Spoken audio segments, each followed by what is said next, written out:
do Espírito Santo aí onde você está.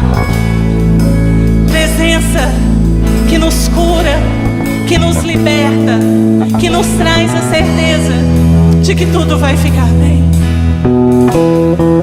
Deixe o Espírito Santo tomar conta do teu ser, tomar conta da tua mente. Que você sinta o Espírito Santo em cada cômodo do seu lar. Que você sinta o Espírito Santo caminhando com a sua família, com seus filhos. Que você sinta o Espírito Santo inundando completamente o teu ser. Aleluia, Jesus. Amém, Deus.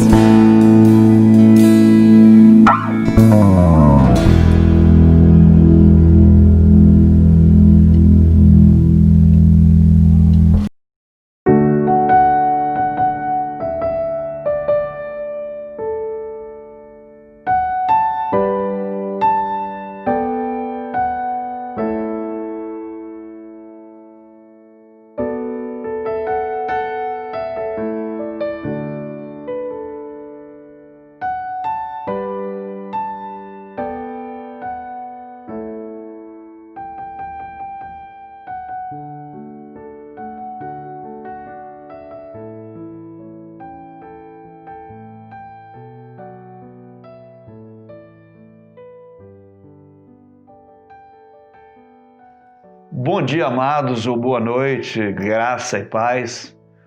Que Deus continue te abençoando, abençoando a sua casa, a sua família. Que Ele continue te fortalecendo com manifestação do amor dEle, dos cuidados, da presença dEle, que é real nas nossas vidas. Todos sabem que o nosso período de pandemia ainda não acabou, então a gente precisa continuar tomando os devidos cuidados. E nós vamos continuar gravando até que a gente tenha mais segurança de uma vacina, porque eu tenho gravado essas mensagens exatamente para assistir os irmãos da Ministério Koinonia em Anápolis, Goiás, que não podem ir ou estão inseguros de irem na igreja. Então, enquanto isso acontecer, enquanto estiver mantendo essa pandemia, não tiver a vacina, trazendo a segurança para todos nós vamos continuar mandando essas mensagens com o objetivo de colaboração com os irmãos que ainda estão acompanhando, ou se porventura você está assistindo essa mensagem, que Deus te abençoe também, mesmo não sendo da Koinonia, a mensagem sempre é da Palavra de Deus. O texto de hoje, ele se encontra, eu extraí o texto do Salmo 19, um Salmo de Davi. O versículo é o último do Salmo 19, que é o versículo 14, e ele diz o seguinte, que o salmista declarando no final do salmo, ou orando, ele dizendo: as palavras dos meus lábios e o meditar do meu coração sejam agradáveis na tua presença, Senhor, Deus meu e Redentor meu. Então, este é um salmo também conhecido de todos nós. Antes da gente falar diretamente a respeito do texto lido, eu estava pensando e me veio ao coração esta mensagem para hoje, sempre com o objetivo, ou a tentativa de colaborar, é que nós vivemos um período, uma época, em que na maioria das nações, eu digo maioria porque nem todas, as pessoas têm a liberdade de falar ou de expressar publicamente o que pensam a respeito até de outras pessoas. O que nos chama a atenção é porque muitos nem se preocupam se estão prejudicando alguém ou o seu semelhante ou se estão ofendendo. A pessoa se sente na liberdade e ele diz: eu falo o que eu quero, o que eu penso, e eu expresso o que eu quero. E a gente tem acompanhado tantas notícias ruins, tantas fake news, tantas palavras que não edificam, palavras que denigrem a imagem das pessoas, palavras que deixam as pessoas tristes, entristecidas. E eu queria pensar um pouco sobre isso, baseado na palavra de Deus e na decisão do salmista Davi. Ele diz aqui no Salmo 19, por exemplo, a gente percebe que o Davi louva ao Senhor por seus dois grandes presentes à humanidade. O primeiro é a própria criação da humanidade, a criação de todas as coisas, e também a revelação da sua lei, ou seja, da sua palavra. Ele traz conhecimento, a sua palavra, para toda a humanidade. E então, dá para a gente perceber aqui neste salmo que ele fala então da revelação de Deus da criação e também da sua revelação especial por meio da palavra que é revelada para todos nós. Então, este salmo também nos chama a atenção, principalmente no mundo em que nós vivemos, ele chama a atenção de cada um de nós que o Deus que nós cremos, o Deus da criação, é o Deus que governa esse mundo. E a gente vê nesse salmo que confirma o tempo todo, este salmo dizendo Deus confirmando o seu poder, a sua soberania e a sua bondade através da criação dele, de todas as coisas, e da própria nossa existência. Então, neste salmo, ele é um hino de louvor. Na verdade, ele é um hino de louvor em que Davi, ele procura focar, ocupar os seus pensamentos na excelência da criação de Deus, na excelência da palavra de Deus. E pensando nisso, no que o Salmo diz, eu queria fazer algumas considerações, breves considerações neste Salmo, exatamente fazendo umas subdivisões, pelo menos 3. Na primeira que eu fiz, considerando nos versículos de 1 até o versículo de número 6, a gente vai observar que o Davi, ele medita na glória de Deus sendo manifesta por parte da sua criação. O texto ele diz que os céus proclamam a glória de Deus. Ele deixa bem claro que a natureza proclama a glória de Deus e o firmamento anuncia as obras das suas mãos. E ele vai descrevendo aí a respeito de que tanto o dia quanto a noite, ou seja, todo o universo criado que ele vai mostrar de Deus, ele vai irradiar, ou seja, vai transmitir uma sinfonia silenciosa, proclamando a glória de Deus, às vezes nem sempre por palavras ou não por palavras, contudo expressam a glória de Deus. Porque o texto vai dizendo que não há linguagem, não há palavras, mas que um dia discursa outro dia a respeito exatamente desta manifestação da glória de Deus na sua criação.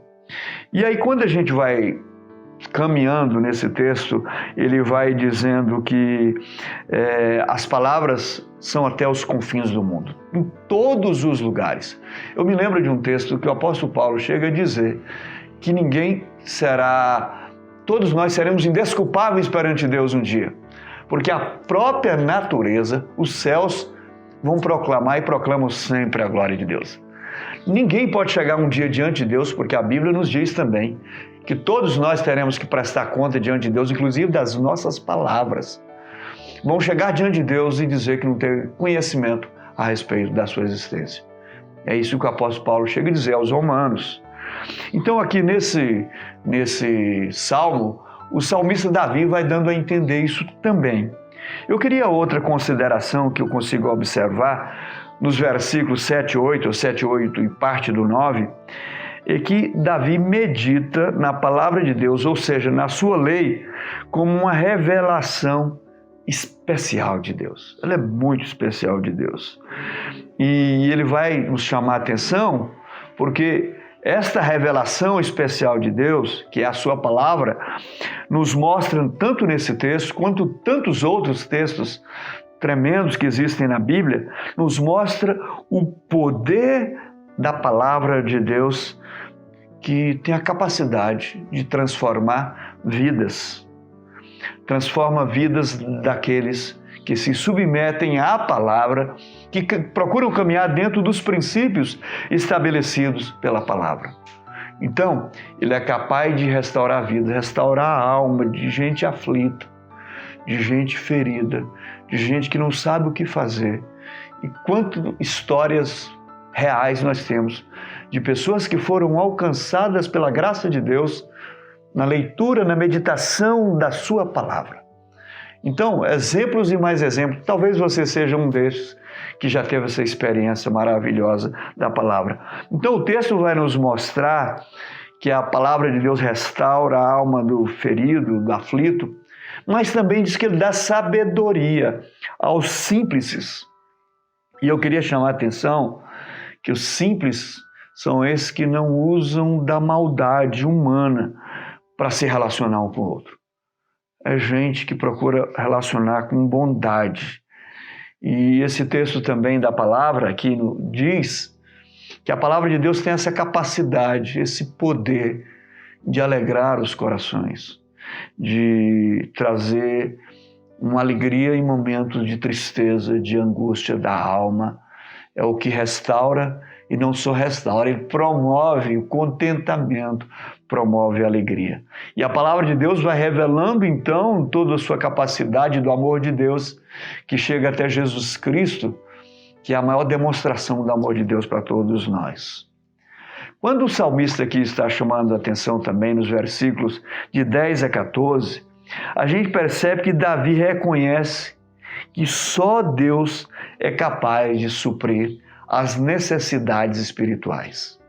O apóstolo Paulo tem esse entendimento quando ele diz que em Cristo Deus supre cada uma das nossas necessidades, que o nosso Deus, segundo a sua riqueza em glória, é aquele que há de suprir, que tem a capacidade de suprir cada uma das nossas necessidades, é mais abrangente.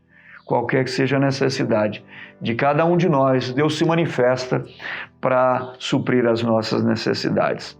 Então, esse capítulo, o Salmo 19, vai mostrando que Deus, só Ele pode suprir as necessidades, mostrando exatamente através da sua graça. O reconhecimento de Davi sobre essa capacidade de Deus manifestar a sua graça faz com que ele seja incentivado a orar, a pedir. E aí, quando a gente vai para o Novo Testamento, a gente entende melhor ainda como se relacionar com Deus, orando e pedindo. Ele então pede a Deus. Depois que você lê esse salmo com mais tranquilidade, ele pede a Deus perdão pelos seus pecados, perdão pelas suas falhas. E ele nos chama a atenção, interessante, porque pecados conscientes e inconscientes. E ele está dizendo que aquelas palavras que às vezes não saem, mas inconscientemente ele peca. Então, o salmista vai nos trazendo esse reconhecimento do caminhar, do reconhecimento da grandeza de Deus na criação, na revelação na palavra. O salmista vai reconhecendo o poder de Deus que se manifesta na natureza, em todas as coisas. E ele vai reconhecendo que só Deus pode suprir. E ele pede, ele suplica para que Deus traga contentamento à sua alma, traga alegria.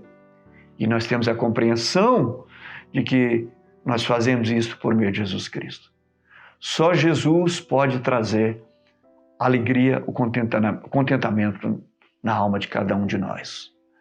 E aí, ele termina com o versículo que nós iniciamos, em que pode ser uma declaração, pode ser uma oração, em que ele vai dizer para Deus: Deus, que o meditar, que as palavras dos meus lábios, Senhor, não deixe com que eu fale alguma coisa que não agrade ao Senhor. Porque aquilo que não agrada ao Senhor, consequentemente, eu posso ferir o meu irmão. Ou ferindo o meu irmão, eu vou fazer com que eu não agrade ao Senhor. E ele então ora e suplica. E essa súplica a gente faz a Deus por meio do Espírito de Deus, que habita naqueles que creem, da manifestação da graça por meio de Jesus Cristo. E ele vai trazer então que as palavras dos seus lábios e que o meditar do seu coração, ou seja, o tempo em que ele ocupa o pensamento, seja com a grandeza de Deus, seja com coisas boas, pensando o melhor do outro, sejam agradáveis na presença de Deus, que Ele declara que é o seu Senhor. Ele declara que é o seu Redentor, que é por meio de Jesus Cristo. E Ele então suplica para que sejam agradáveis diante do Senhor. Diante desta breve reflexão em que o Senhor colocou ao meu coração, eu creio que o Senhor está me desafiando, e desafiando a você, a cada um de nós, para que a gente tenha mais vigilância no que a gente fala, no que a gente pensa, no que a gente expressa. Nós, como cristãos, amados, a gente precisa tomar muito cuidado se as nossas palavras edificam outras vidas. O apóstolo Paulo chega a dizer que saia da vossa boca apenas palavras que promovam edificação. Então, eu creio que a gente está sendo desafiado num mundo como esse, em que há tanta liberdade para as pessoas falarem, expressarem, para prejudicar outras vidas, que eu e você sejamos instrumento de bênçãos na vida dos outros.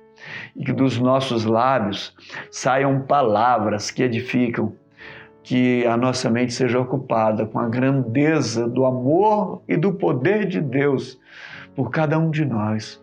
Desse Deus presente em nós, dessa visitação permanente por meio do Espírito Santo que habita em cada um de nós. Então, que a gente possa estar pensando na grandeza, pedindo perdão dos nossos pecados por meio de Jesus Cristo, mas, acima de tudo, tendo uma vida de vigilância para sermos essa bênção na vida dos outros. Que Deus te abençoe. Eu não sei como você está. Talvez você está entristecido porque alguém disse alguma coisa a seu respeito que não é verdade, que te entristeceu, que magoou. Em nome de Jesus, perdoe. E, acima de tudo, que você possa ter a dignidade de honrar a Deus, perdoando e chegando até essa pessoa. Ou não chegando, nem necessitando chegar, mas o seu coração esteja limpo diante de Deus, para que os momentos que Deus permitir que aconteçam, você possa expressar que você tem um coração limpo diante de Deus. Que Deus te abençoe, me abençoe para que a gente tenha boas palavras, que a gente medite sempre na palavra de Deus. E também, amados, nós vimos que a palavra de Deus restaura, ela promove e cura. E talvez você esteja precisando de uma cura agora, seja no físico, seja na alma, seja de qualquer forma, você precisa de um toque especial de Deus na sua vida, nesta oportunidade. E eu vou orar para que isso aconteça. Eu vou orar crendo na possibilidade disso acontecer. E o Senhor tocar na sua vida agora e você sentir um contentamento, uma alegria na alma, em saber que esse Deus que é grande e tremendo, te ama, importa com a sua vida, importa com cada um de nós. Vamos orar juntos? Pai, eu te dou graças pela Tua palavra, Senhor, que nos chama a atenção para que a gente possa fazer esta oração também, em que as palavras dos nossos lábios, o meditar do nosso coração, sejam agradáveis na Tua presença e que isso se expresse nos nossos relacionamentos dia a dia, Deus. E que a gente possa ver a manifestação da Tua bondade em todo o tempo. Eu quero pedir também por esta pessoa que talvez esteja entristecida, angustiada por algum problema que tenha acontecido e que abalou o relacionamento, a comunhão entre pessoas amigas ou familiares ou que se amam e que precisam perdoar. Abençoe esta vida também, Deus. E eu quero pedir também, Deus, que nós como igreja do Senhor possamos dar bom testemunho que possa promover cura, testemunho que vai promover restauração de vidas. Que o Teu Espírito Santo manifeste o Teu poder nas nossas vidas, que haja esta visitação da alegria, do contentamento no Senhor. Nós oramos a Te agradecidos em Cristo Jesus, Teu Filho amado, Senhor. Amém. Que Deus te abençoe, que Deus abençoe a sua vida e que haja essa disposição de fazer o bem sempre, de falar bem, de pensar bem, para que o nome do Senhor seja agradecido. Boa semana, fique na graça e na paz de Jesus. Amém.